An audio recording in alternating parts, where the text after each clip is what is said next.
कैसे हो आप सब। आज मैं आपके लिए एक हिंदी कहानी लाई हूँ जिसका नाम है दादी की सलाह। दादी की सलाह। अब एक बार दो लड़कियाँ थीं, मीना और टीना। ये दोनों बड़े अच्छे दोस्त थे एक दूसरे के।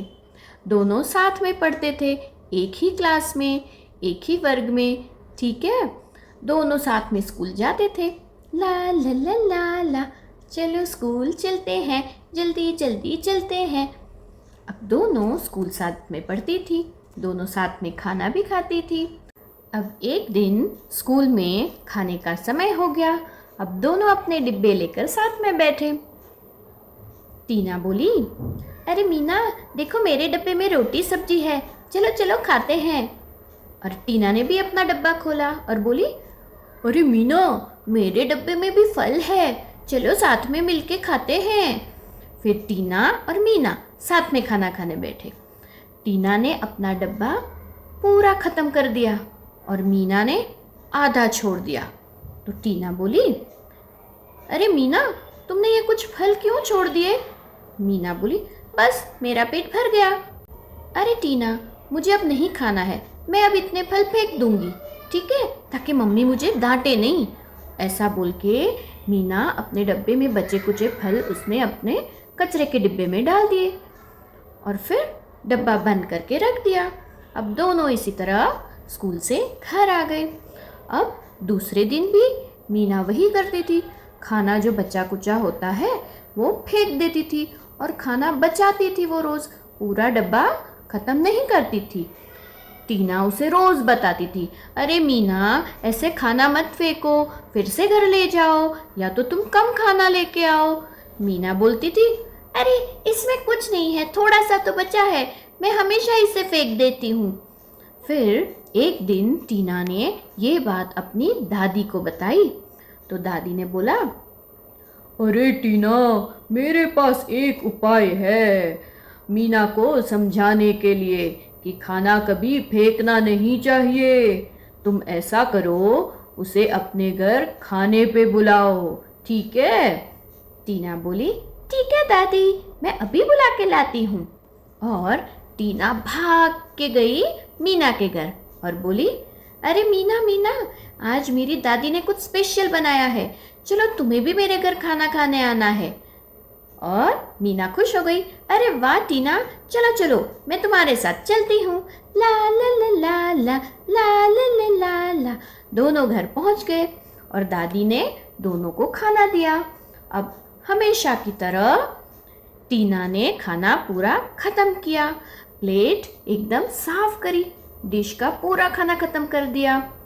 अब मीना ने थोड़ा खाना छोड़ दिया और बोली, अरे दादी बस बस, अब इतना खाना मुझसे नहीं खाया जाएगा, आप इसे फेंक दो। तब दादी आई और दादी ने बहुत अच्छी सलाह दी। और पता है क्या कहा दादी ने? दादी ने कहा, अरे मीना देखो खाना कभी फेंकते नहीं हैं ऐसे। अगर तुम्हें कम खाना चाहिए तो तुम्हें कम लेना चाहिए अपनी प्लेट में, है ना? अपनी थाली में थोड़ा कम खाना लो, उसको फिनिश करो, ख़त्म करो, फिर दूसरा लो। लेकिन ऐसे रोज़ रोज़ इतना खाना कचरे के डब्बे में नहीं फेंकते। अरे दादी मैं तो हमेशा करती हूँ, आप क्यों मुझे ऐसी सलाह दे रहे हो? थोड़ा सा ही तो बचा रहता है, इसमें क्या हो गया? दादी बोली, अरे नहीं नहीं बेटा, तुम्हें पता भी है इस दुनिया में कितने गरीब लोग भी हैं जिन्हें खाना नहीं मिलता है। और तुमने तो देखा ही होगा चौराहे पे, मंदिर के बाहर कितने गरीब बच्चे होते हैं, पूरी गरीब फैमिली होती है ना, गरीब परिवार के बच्चे, उन लोग को इतना अच्छा खाना नहीं मिलता है। वो बेचारे रोटी और प्याज खा के गुजारा करते हैं। तो सोचो ज़रा, अगर भगवान ने तुम्हें इतना अच्छा खाना दिया है तो तुम उसे क्यों फेंक रही हो? ये तो बहुत गलत बात है, ठीक है? तो आज से तुम मुझे वादा करो कि खाना नहीं फेंकोगे। अब मीना को समझ आई कि अरे हाँ, दादी तो एकदम सही बोल रही है। बेचारे गरीब बच्चों को तो बिल्कुल खाना नहीं मिलता है, उन्हें भी तो मन करता है हम फल खाएं, हम सब्जियां खाएं, लेकिन उन लोग को तो नहीं मिलता है, और जबकि मुझे मिल रहा है तो भी मैं फेंक रही हूँ। तो मीना अब समझ गई थी। अब मीना ने कहा, अरे दादी, मैं आपसे वादा करती हूँ, आज के बाद मैं खाना कभी नहीं फेंकूंगी। जितनी ज़रूरत है उतना ही मेरे प्लेट में लूँगी, उसके अलावा मैं फेंकूंगी नहीं। जितनी ज़रूरत है उतना ही खाना मैं अपनी थाली में लूँगी। ठीक है दादी? दादी खुश हो गई। अरे वाह मीना, तुम बहुत समझदार हो, मैं बहुत खुश हूँ। और फिर उसके बाद मीना ने कभी खाना फेंका नहीं, जो भी थाली में लिया सब खत्म कर दिया। तो ये थी आज की कहानी बच्चों। इससे हमें क्या सीख मिलती है कि हमें खाना कभी भी फेंकना नहीं चाहिए। जितनी ज़रूरत उतना ही थाली में लो और उसे ख़त्म करो। ठीक है बच्चों, फिर मिलते हैं अगले शुक्रवार। लेकिन हाँ, अगर आप मेरी चैनल पर पहली बार आए हो तो लाइक, शेयर और सब्सक्राइब करना ना भूलें। फिर मिलते हैं नई कहानी के साथ। तब तक बाय बाय।